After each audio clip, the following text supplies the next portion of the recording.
वचन जो है हमारे जीने का आधार है।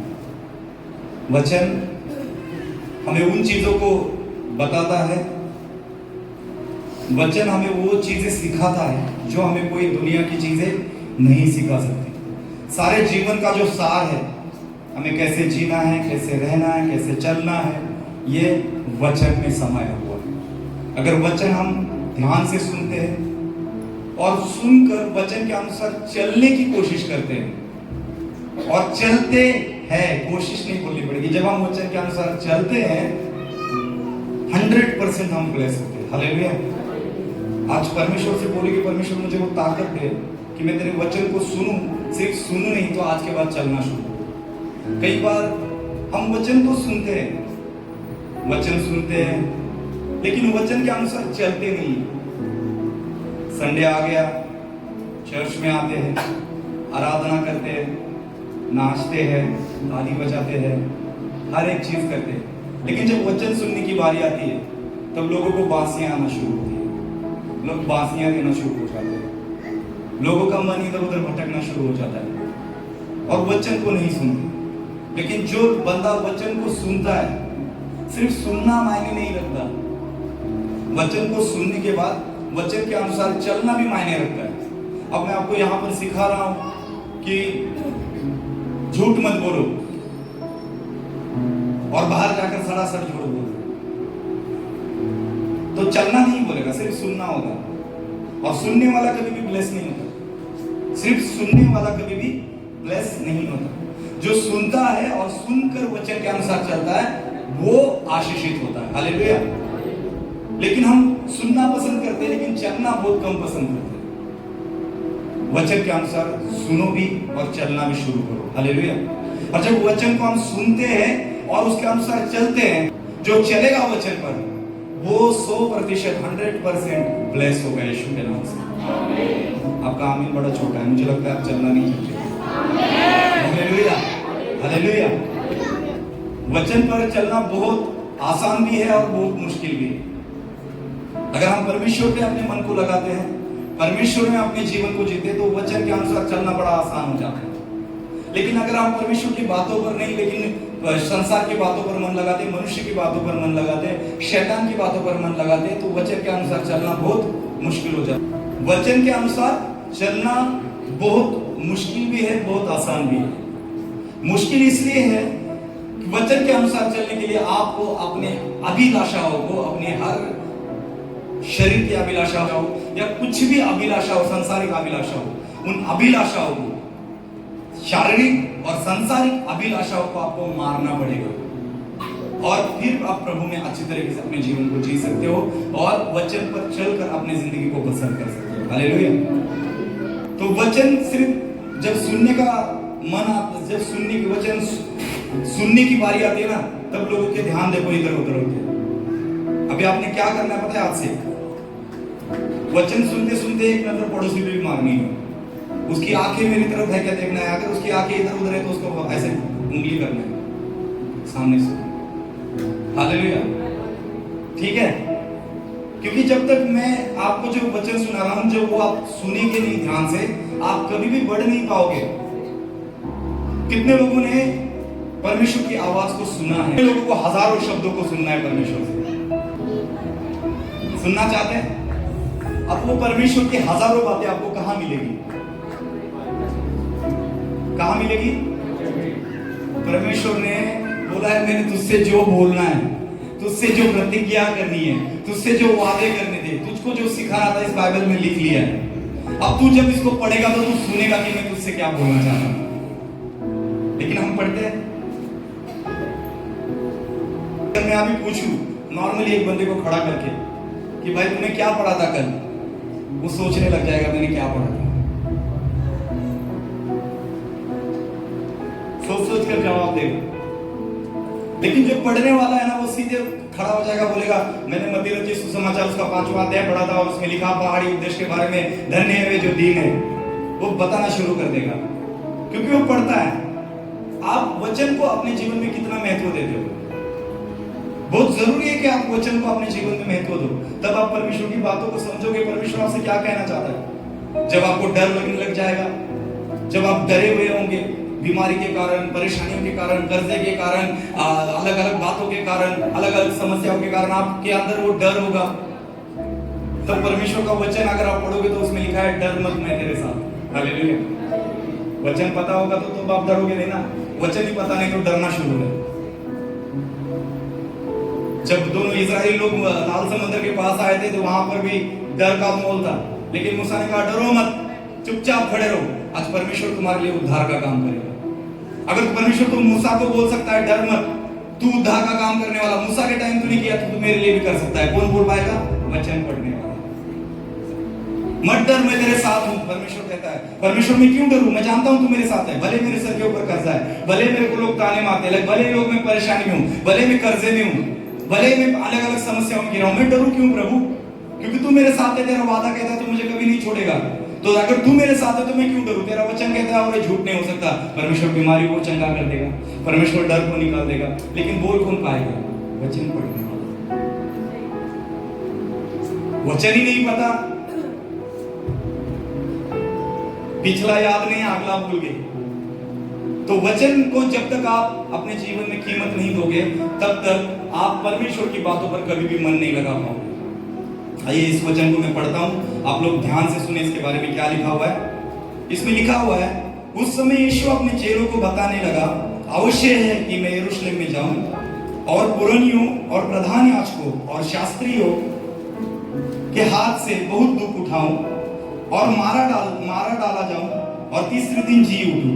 इस पर पतरस ने उसे अलग लेकर झिड़क कर कहने लगा, हे प्रभु परमेश्वर, न करे तेरे साथ ऐसा कभी होगा। उसने मुड़कर पतरस से कहा, हे शैतान, मेरे सामने से दूर हो, तू मेरे लिए ठोकर का कारण है, क्योंकि तू परमेश्वर की बातों पर नहीं परंतु मनुष्य की बातों पर मन को लगाता है। हालेलुया। प्रभु यीशु मसीह बैठे हुए अपने चेलों को कुछ बातें सिखा रहे हैं, समझा रहे हैं। प्रभु यीशु मसीह अपने चेलों को कुछ बातों को, और उनको जब वो कह रहे तब वो कह रहे कि जरूरी है, अब ध्यान से सुनो। हालेलुया। पतरस को प्रभु सिखा रहे हैं कि जरूरी है शास्त्री फरीसियों पुरोहितों के हाथे में पकड़ा जाऊं, मुझे मार डाला जाए और मैं तीसरे दिन मुर्दों में से जीवित हो जाऊं। प्रभु यीशु मसीह उनको सिखा रहे कि मेरा मारा जाना कितना जरूरी है, और ये होगा। मैं मारा जाऊंगा, मैं गाड़ा जाऊंगा, मैं तीसरे दिन मुर्दों में से जीवित हो जाऊंगा। जब ये आत्मिक बातें प्रभु यीशु मसीह अपने चेलों को, अपने लोगों को समझा रहे, तब पतरस को बड़ा गुस्सा चढ़ गया। उसको क्यों गुस्सा चढ़ा? क्योंकि वो प्रभु यीशु मसीह को अपना राजा मान चुके थे। लोग समझ रहे थे कि यही हमारा राजा है जो आगे अपने राज्य को प्रस्तावित करेगा, जो अपने राज्य को स्थापित करेगा, और उस राज्य में हम रहेंगे।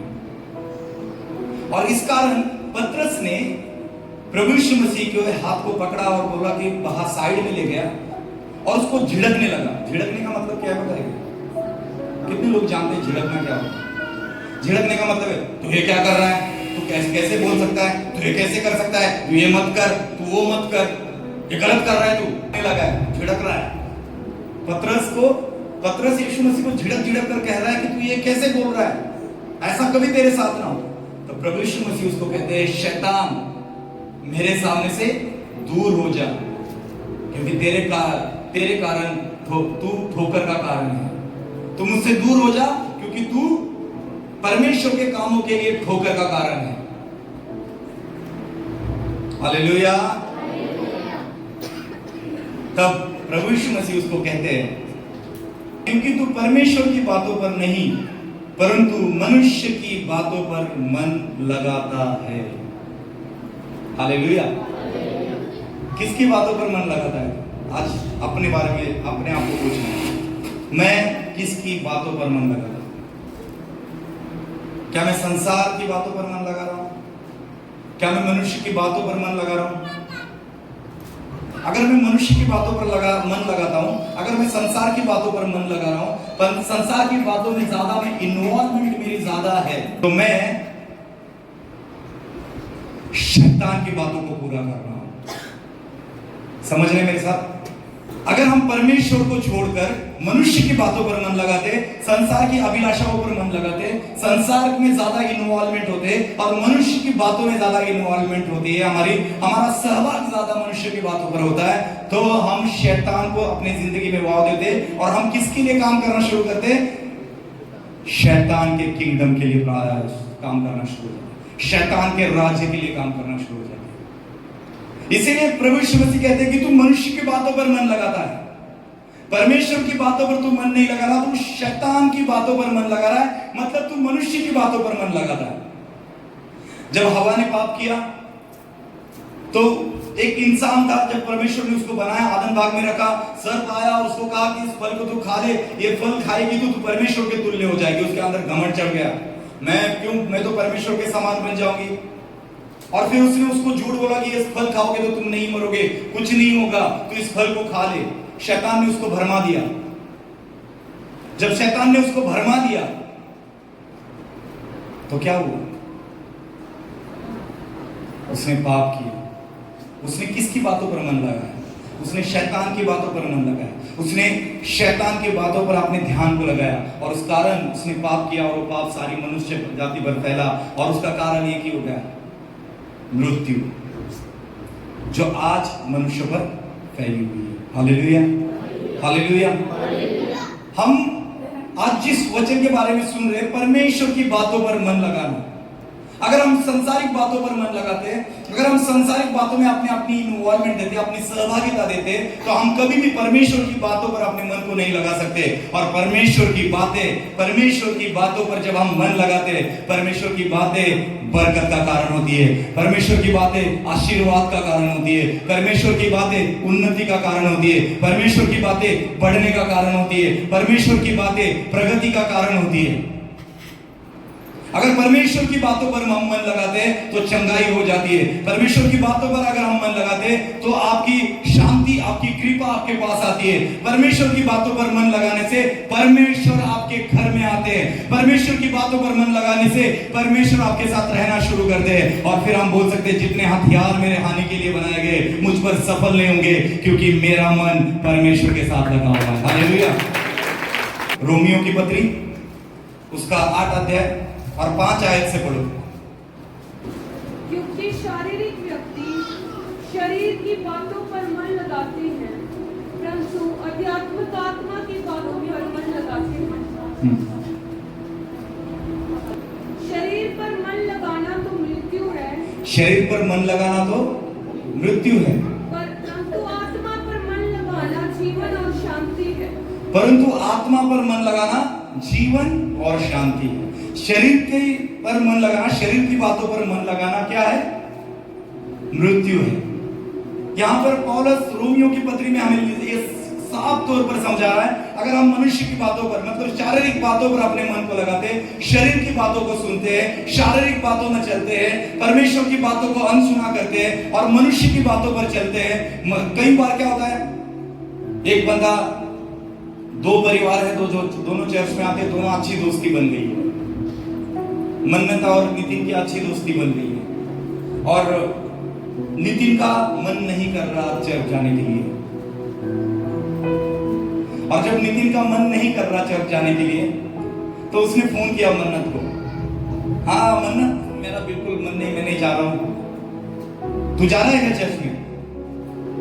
हाँ मैं सोच रहा हूं, मैं तो जा रहा हूं, मैं तो नहीं जा रहा हूं, ऐसे कर, तू आजा मेरे पास, हम दोनों कहीं और चलते हैं। फिर मन्नत का मन भी मन्नत हो गया, जन्नत में चला गया सीधा। ठीक है, मैं भी आता हूं तेरे साथ। मनुष्य दूसरे मनुष्य की सुनकर नहीं चलना है। परमेश्वर की बातों में क्या लिखा है कि तू 6 दिन तू अपना काम कर, लेकिन 7वां दिन शाबात दिन उसका पवित्र प्रीति से तू पालन कर।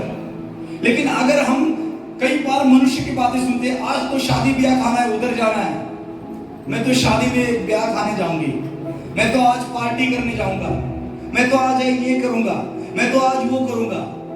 इसका मतलब आप शरीर की अभिलाषाओं को पूरे कर रहे हो, आप परमेश्वर की बातों को नहीं पूरे कर रहे हो। और जो परमेश्वर की बातों पर मन को नहीं लगाता, वो मनुष्य की बातों पर, शैतान की बातों पर मन लगाता है, और शास्त्र कहता है वो श्रापित है।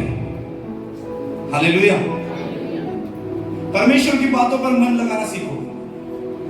पहला राजा उसका 13वें अध्याय में एक नबी की कहानी है, जिस नबी को वचन प्राप्त होता है और वो वचन लेकर चला जाता है और वो उस राजा के सामने खड़ा हो जाता है और जिस वेदी पर धूप जलाया जा रहा था उस वेदी को श्राप देता है और कहता है कि ये वेदी फट जाएगी। यहोवा का वचन मुझे प्राप्त हुआ है। उसने उस जो वेदी वहां पर बनाई गई थी, परमेश्वर के दास को वचन प्राप्त हुआ और उस वचन को उसने अपने जीवन में लिया और वहां पर गया, उस राजा के सामने जाकर खड़ा हो गया और कहता गई वेदी यहोवा के नाम से मैं खड़ा हूं, ये वेदी फट जाएगी। और उस वेदी के लिए जब उसने भविष्यवाणी की तब वहां के जो राजा था, उस राजा ने अपना हाथ बढ़ाकर उसको पकड़ने की कोशिश की और अपने फौजों को कहा कि उसको पकड़ो, लेकिन जैसे उसने अपना हाथ बढ़ाया उसको पकड़ने के लिए, शास्त्र कहता है उस राजा का हाथ सूख गया। जब उसका राजा का हाथ सूख गया तो वो डर गया, वो और डर कर अपने यहोवा के उस नबी से कहने लगा कि तू तेरे यहोवा से तू बातचीत कर, मुझसे गलती हो चुकी है। और जैसे ही यहोवा के दास ने कहा था वैसे वो वेदी फट गई। वो राजा विनती कर रहा है उसके साथ, वो राजा उसको कह रहा है कि तू अपने यहोवा परमेश्वर से विनती कर ताकि वो मुझ पर रहम करे और मेरा हाथ जैसे पहला था वैसे हो जाए। और जब उसने यहोवा से विनती की, यहोवा को बोला कि इस राजा का हाथ जैसे था वैसा कर दे, परमेश्वर ने उसकी विनती को सुना और राजा का हाथ जैसे के तैसा हो गया। फिर राजा बड़ा खुश हो गया। राजा ने देखा मेरा हाथ ठीक हो गया। राजा उसको बोलता है तू सच में परमेश्वर का दास है, तो आज एक काम कर, तू मेरे साथ आज मेरे महल में चल, अपने जी को थोड़ा ठंडा कर ले, मैं तुझे खाना खिलाता हूँ, पानी पिलाता हूँ, तेरी मेहमान नवाजी करता हूँ, तू आज मेरे पास रुक। तब वो राजा को एक बात बोलता है, परमेश्वर का वचन जब मुझे प्राप्त हुआ तो परमेश्वर ने मुझे कहा जिस रास्ते से तू जा रहा है, सब लोग मेरे साथ हैं, बोलो हालेलुया। राजा को उसने कहा कि जिस रास्ते से तू जा रहा है उस रास्ते से दोबारा लौट कर मत आ। ये परमेश्वर के वचन में क्या, और रास्ते में तुझे चाहे जो भी मिले, कुछ खाना नहीं, कुछ पीना नहीं, तुझे जो काम सौंपा गया वो कर, जिस रास्ते से तू जा रहा है उस रास्ते से जाना, लेकिन उस रास्ते से लौट कर नहीं आना। और रास्ते में ना कोई तुझे कुछ खाने को दे, कोई तुझे कुछ पीने को दे, वो तू करना नहीं, और तू जो तुझे कहा गया उस काम को करना और वापस आना। और जब उसने उस काम को अंजाम दिया, राजा ने उसको दावत देने की कोशिश की पर उसने नहीं माना और वो वहां से निकल गया। हालेलुया। जब नबी उस जगह से निकला और जा रहा था, वहां पर एक लड़का था जो वहां पे सारी बातें सुन रहा था। उसने जाकर उस बेतेल में एक बूढ़ा नबी रहता था, उस बूढ़े नबी को जाकर उसने सारी बातें बनाई जो जिसका बाप था वो, और वो जाकर उसको सब सारी बातें बताता है। बताने के बाद वो अपना गधा अपनी काठी लेकर उसके नबी के पीछे पीछे जाता है किस रास्ते से हो गया, और वो उसको खोजता है और उसको मिल जाता है। उसके आने से पहले एक बांझ पेड़ के सामने वो जाकर वहां पर जाकर वो बैठ जाता है, वो बूढ़ा नबी, और जाकर बैठता है। और जैसे ही वो खुदा का दास वहां से आते रहता है तो उसको बोलता है तू ही है क्या वो जिसको यहोवा ने भेजा था? हाँ मैं वही हूं। तो वो उसको बोलता है कि मुझे परमेश्वर से यहोवा से वचन प्राप्त हुआ है कि तू आज मेरे पास रुकेगा और मेरे साथ खाना खाएगा, मैं तेरे जी को ठंडा करूंगा, मैं तुझे दावत दूंगा। यहोवा का वचन, यहोवा ने मुझसे बात की है। और वो चला गया उस बूढ़े नबी के साथ, और उस बूढ़े नबी के पास वो साथ में गया और जाकर उसके सामने उसने रोटी खाई, खाना खाया और पिया और वहां से निकला।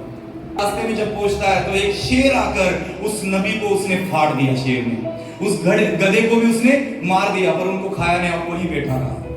परमेश्वर का वचन क्या प्राप्त हुआ था उस नबी को? परमेश्वर का वचन प्राप्त हुआ था कि तू जा, जिस रास्ते से गया उस रास्ते से जाना, लेकिन उससे वापस नहीं आना। रास्ते में ना कुछ खाना ना पीना। लेकिन उसने परमेश्वर की बातों पर मन नहीं लगाया, परमेश्वर की बातों पर कुछ समय तक वो टिका रहा। लेकिन जब भरमाने वाली आत्मा आ गई, जब उसको झूठ बोलकर एक नबी ने उसको कहा कि मुझे भी यहोवा ने बुलाया, वो कैसे भूल गया कि यहोवा ने क्या कहा था? वो भूल गया कि परमेश्वर ने क्या कहा था। उस बात को भूल गया और भूल कर वो क्या किया, नबी के पास जाकर उसने सारा खाना उसने खा लिया, और परिणाम क्या हुआ? मौत। मनुष्य की बातों पर मन को लगाना नाश का और श्राप का कारण है। लेकिन अगर परमेश्वर की बातों पर मन लगाता और परमेश्वर ने जो बोला है वो करता, तो निश्चित ही परमेश्वर उसको बढ़ाता और परमेश्वर उसके द्वारा और भी बड़े बड़े कामों को करता है यीशु के नाम से। हालेलुया। इसलिए परमेश्वर की बातों पर मन लगाओ। परमेश्वर आपको क्या कह रहा है? 6 दिन तो अपना काम कर, 7वां दिन शपथ दिन उसका पवित्र रीति से पालन कर। कई बार लोग छुट्टी मार देते, कई बार लोग नहीं आते, लेकिन कुछ लोग ईमानदारी से शब्बात दिन का पालन करते। और मैं कहना चाहता हूं, जो शब्बात का पालन करते वो परमेश्वर की आज्ञा को पूरा करते, और जो परमेश्वर की आज्ञा को पूरा करते वो परमेश्वर की बातों पर मन लगाते। और उसका वचन कहता है, जो परमेश्वर की बातों पर मन लगाता है वो आशीषित होता है यीशु के नाम से। आमीन। परमेश्वर की बातों पर मन लगाता है। और मैं विश्वास रखता हूं कि आज आप जो वचन सुनोगे, ये वचन के अनुसार जब चलोगे ना, आपकी बरकत आपके झोली में आकर गिरेगी। हालेलुया। क्योंकि वचन में लिखा है, जब तक स्वर्ग से ना दिया जाए तब तक कोई भी मनुष्य कुछ भी नहीं पा सकता। हालेलुया। मैं आपके लिए भविष्यवाणी करता हूं, आज आप परमेश्वर की बातों पर मन लगाओ, स्वर्ग आपके लिए खुल चुका है यीशु के नाम से। आपकी बरकत आपके जीवन में आ चुकी है यीशु के नाम से।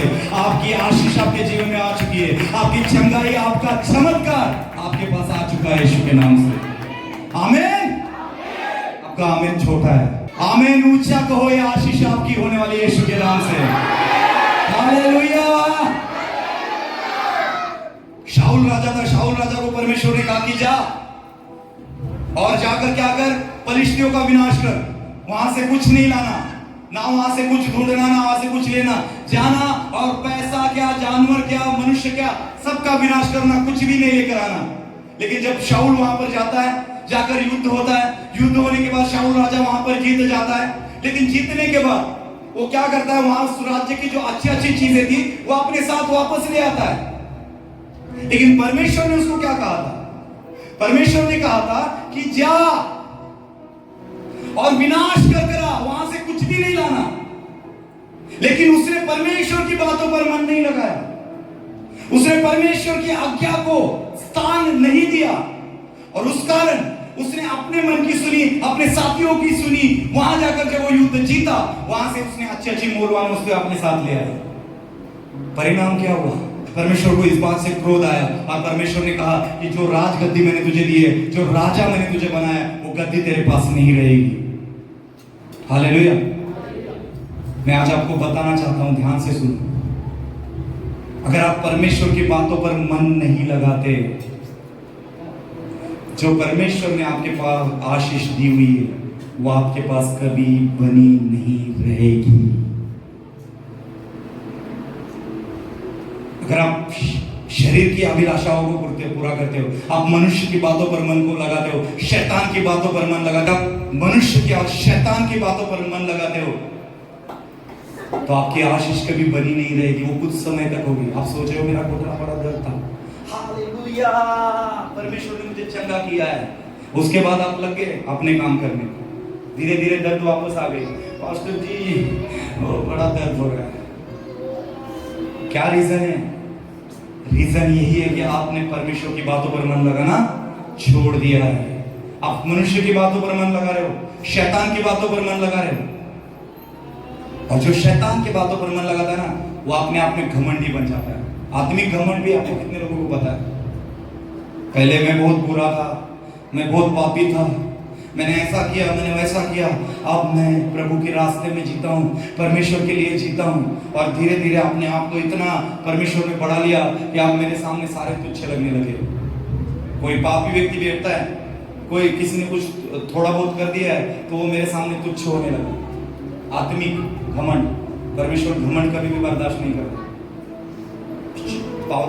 शाऊल को परमेश्वर ने बहुत मौका दिया कि वो सुधर जाए, पर वो सुधरा नहीं, वो सुधरा नहीं। बहुत मौका दिया, बहुत समय था शाऊल के पास कि वो अपने आप को बदले, अपने आप को परमेश्वर के हवाले करे, अपना जीवन फिर से परमेश्वर के साथ जिए। बहुत सारा समय था, पर उस समय को उसने व्यर्थ डाला। मैं आज आपको कहना चाहता हूं, आज आपके पास बहुत समय है। आत्मिक घमंड मतलब घमंड, झूठ, लोभ, ये चीजें परमेश्वर पसंद नहीं करता। शाऊल ने क्या किया? लालच किया, लोभ किया और अच्छी वस्तुएं अपने साथ ले आया। परिणाम क्या हुआ? उसकी राजगद्दी गई, उसकी मृत्यु हो गई, उसको दुष्ट आत्मा ने पकड़ा, कितनी सारी तकलीफों से वो गुजरा। उसने अपने बेटे को, अपने राज्य को, सब कुछ खोया।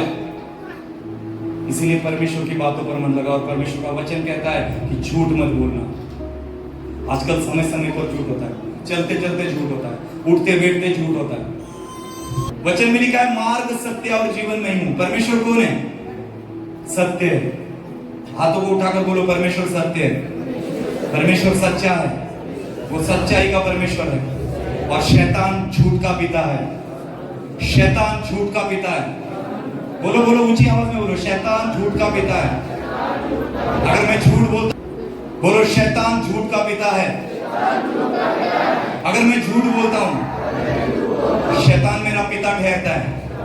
इसलिए मैं, मेरा परमेश्वर जो सच्चाई है, जो सत्य है, उस परमेश्वर के नाम से आज से मैं सच बोलना शुरू करूंगा, क्योंकि मैं यीशु का बेटा हूं, मैं यीशु का बेटा हूं, वो मेरा पिता है। आमीन। लोगों को मैं समझाता हूं, झूठ मत बोलो। झूठ का पिता शैतान है। उसको घमंड आया था स्वर्ग में क्या किया उसने? हेलो, सब लोग मेरे साथ हैं? उसको घमंड चढ़ गया स्वर्ग में, घमंड चढ़ गया ये कि मैं, मेरे जैसा कोई गा नहीं सकता, मैं तो प्रधान स्वर्गदूत हूं, मेरा कुछ नहीं हो सकता। परमेश्वर ने उसके घमंड के कारण उसको उठाया और स्वर्ग से नीचे फेंक दिया। उसने नीचे आया और हवा से झूठ बोला, इस फल को खा लेना, इसको खाओगे तो परमेश्वर के समान बन जाओगे। घमंड शैतान की ओर से, झूठ शैतान की ओर से, हत्या शैतान की ओर से, लालच शैतान की ओर से, गलत चीजें शैतान की ओर से। अगर हम इन सारी चीजों पर मन लगाते, संसार की बातों पर, जो काम आपको दिया गया हुआ है, जो सेवा आपको सौंपी गई है, वो परमेश्वर की है, उस परमेश्वर की बातों पर मन लगाओगे और परमेश्वर के लिए काम करोगे, ब्लेस हो जाओगे। लेकिन अगर आप संसार की बातों पर मन लगाओगे, परमेश्वर की बातों पर मन लगाना मतलब मुझे जो सेवा दी है, मेरा जो काम है, वो मैंने करना ही है, क्योंकि वो परमेश्वर का काम है। अगर मैं आज लेट जा रहा हूं, नहीं खड़ा होऊंगा, तो आप संसारिक बातों पर अपने मन को लगा रहे हो, आप मनुष्य की बातों पर मन लगा रहे हो, आप शैतान को अपने जीवन में वाव दे रहे हो और अपनी सेवा को छोड़ रहे हो। इसका मतलब आप परमेश्वर के स्थान को तुच्छ जान रहे हो। हालेलुया। ये सारी चीजें परमेश्वर की बातों की नहीं है, परमेश्वर की राज्य की नहीं है। वचन कहता है कि अगर आपने हल को हाथ डाला है तो पीछे मुड़कर मत देखो, जो पीछे मुड़कर देखता है वो मेरे योग्य नहीं है। आमीन। परमेश्वर की बातों पर मन लगा। पतरस ने सोचा, पतरस क्या कर रहा है? पतरस ने सोचा कि बाबा प्रभु तू मर जाएगा तो हमारा क्या होगा, हम तो तेरे से बड़ा प्यार करते, तू मत मरना, तू मेरे साथ ही रहना। सांसारिक प्रेम। लेकिन प्रभु ने उसको झिड़का और कहा नहीं। जब आपके मन में ऐसी बात आती है ना कि नहीं, मैं आज क्यों परमेश्वर की जो कुछ भी सेवा हो, आज यूथ की बात नहीं है, आप सुसमाचार की बात करते हैं। कुछ लोग 2-2 हफ्ते तक सुसमाचार में नहीं जाते, 3-3 हफ्ते तक नहीं जाते। नहीं, क्या जी आज मन ही नहीं है, ऐसा हुआ है। संसारिक बातों पर मन लगाते, परमेश्वर की बातों पर मन नहीं लगाना। यीशु मसीह ने बोला होता मैं आज नहीं मरूंगा, मैं मरूंगा ही नहीं, मैं सीधे चला जाऊंगा स्वर्ग में, तो क्या होता? सांसारिक बातों पर मन लगाना। जो टीम अगर अपना काम सही ढंग से नहीं करेगी तो आप किस पर मन लगा रहे हो?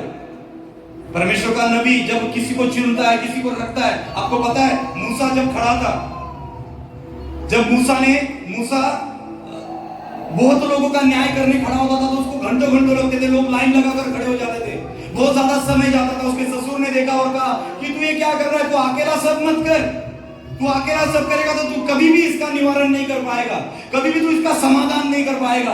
तू क्या कर, ऐसे लोगों को चुन कि जो बुद्धिमान हो, जो परमेश्वर का काम करने के योग्य हो, ऐसे लोगों को चुन और उनको खड़ा कर। हालेलुया। आपको क्या लगता है, परमेश्वर का दास जब आपको बोलता है तो आप हल्के में लेते हो? परमेश्वर की ओर से होता है अगर आपको कोई काम सौंपा है। हालेलुया। अगर आपको कोई सेवा है तो ये परमेश्वर के पास से है। मनुष्य की बातों पर मन लगाओ, मत लगाओ, परमेश्वर की बातों पर मन लगाओ। पतरस बनो, और वो पतरस बनो जिसकी छांव से लोग भी चंगे हो जाते थे। वो पतरस मत बनो जो यीशु को छिड़क रहा है। वो पतरस बनो कि जो चट्टान कहलाता है, जिसके ऊपर परमेश्वर ने कहा कि मैं इस चट्टान पर अपनी कलीसिया को खड़ा करूंगा यीशु के नाम से। वो चट्टान बनो। हालेलुया। परमेश्वर परमेश्वर की बातों पर मन लगाओ चट्टान की तरह। मुझे सेवा करनी है, मेरा काम है, मुझे गीत गाने हैं, मैं गाऊंगा। मेरे क्वायर में मुझे खड़ा है, मैं क्वायर का हूं, मुझे खड़ा है, मैं टीम का हूं, मुझे टीम का काम करना है। मुझे जो काम सौंपा गया है वो काम मैंने करना ही करना है।